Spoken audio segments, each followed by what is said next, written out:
surga. Ada lagi Pak, orang dia kakinya pincang,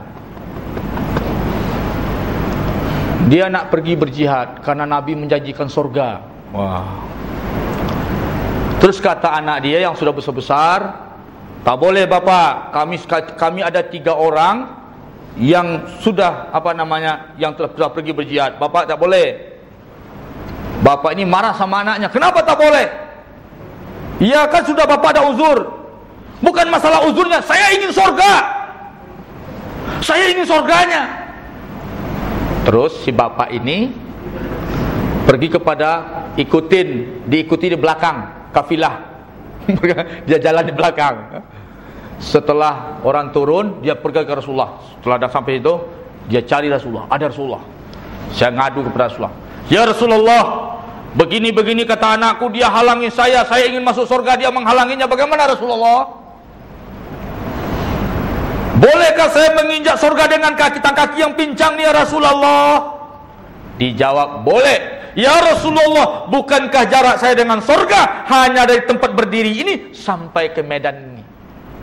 Dijawab, iya. Langsung kaum muslimin, ada 1 korma di mulutnya, 2 korma di tangannya, dibuang korma yang 2 ini, dibuang korma yang di mulutnya sambil berkata, saya sudah tak sabar masuk surga, terlalu lama kalau menghabiskan korma ini dulu. Maka dibuang korma di tangannya, dikeluarkan korma yang di mulutnya, dia langsung masuk.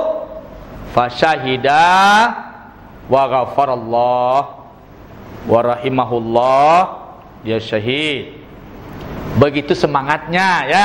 Jadi kaum muslimin, maksudnya kita harus bersemangat untuk akhirat. Bukan masalah tadi, jihad itu hanya semacam contoh kepada kaum muslimin ya. Jadi wabataghi fima ataqallahu daral akhirah. Bersemangatlah kamu mengejar akhirat. Dengan apa kita kejar akhirat ini kaum muslimin? Dengan apa? Ada 3. Pertama, amal qalbiyah, amalul qulub. Amalul qulub dasarnya akidah, buahnya ikhlas. Amalul qulub apa itu? I'tiqadnya akidah, kemudian ikhlas, kemudian zikir kepada Allah. Penerapannya salah satu bentuknya zikir kepada Allah. Amalul jawarih, yang dimaksud dengan jawarih anggota tubuh kita, artinya amal badaniyah.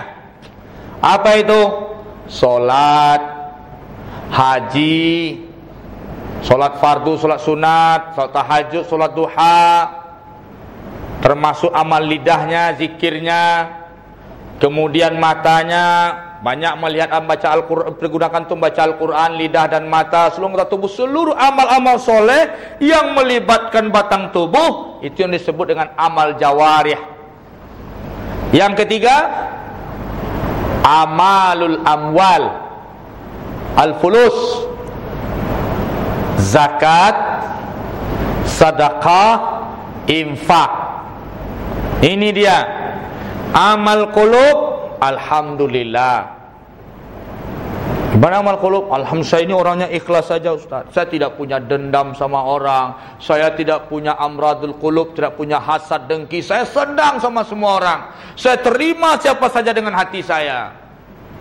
Amal jawarih, alhamdulillah Ustaz, saya solatnya, fardunya, kemudian wudu, semuanya sudah hebat. Tahajud, kemudian solat duha, Masya Allah Ustaz, zikirnya alhamdulillah, alhamdulillah, alhamdulillah, mantap Ustaz. Amwal, inilah yang kita nak tanya Ustaz.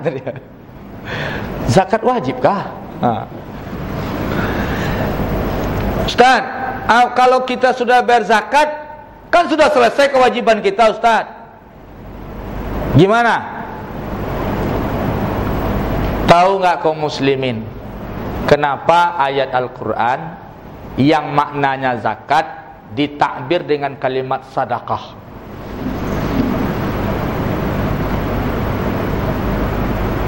Ciri orang bertakwa itu apa?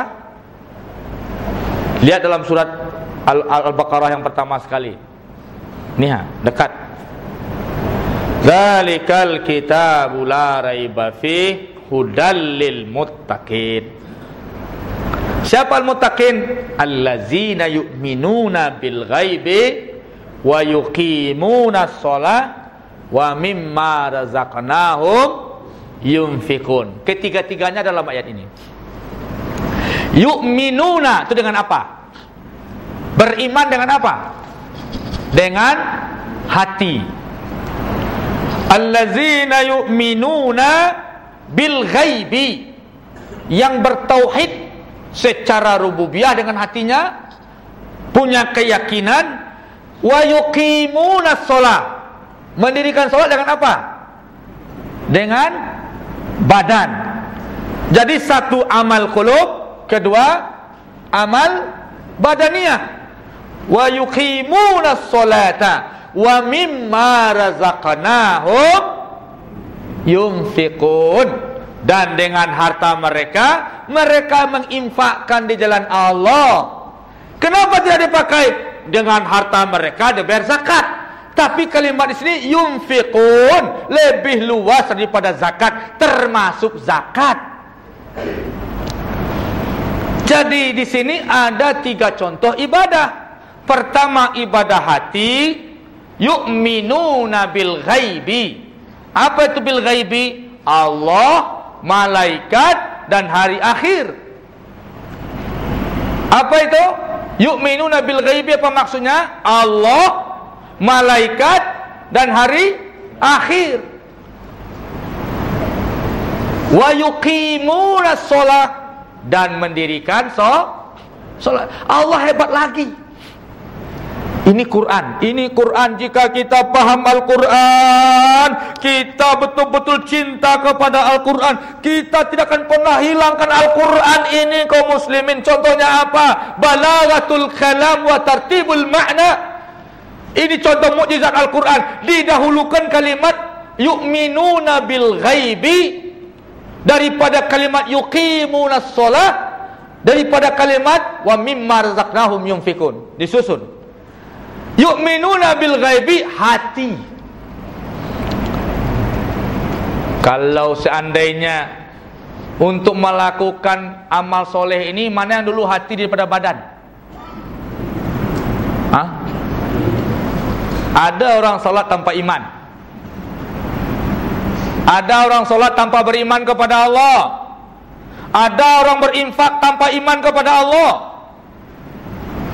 Terus wa yuqimuna shalah, didahulukan daripada kalimat infak.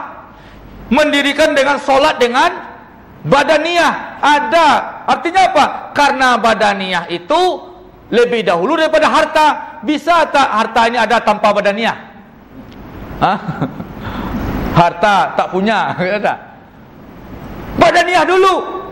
Jadi didahulukan iman, baru terapan badaniyah, baru wa mimma razaqnahum yunfikun, disusun. Ini Quran.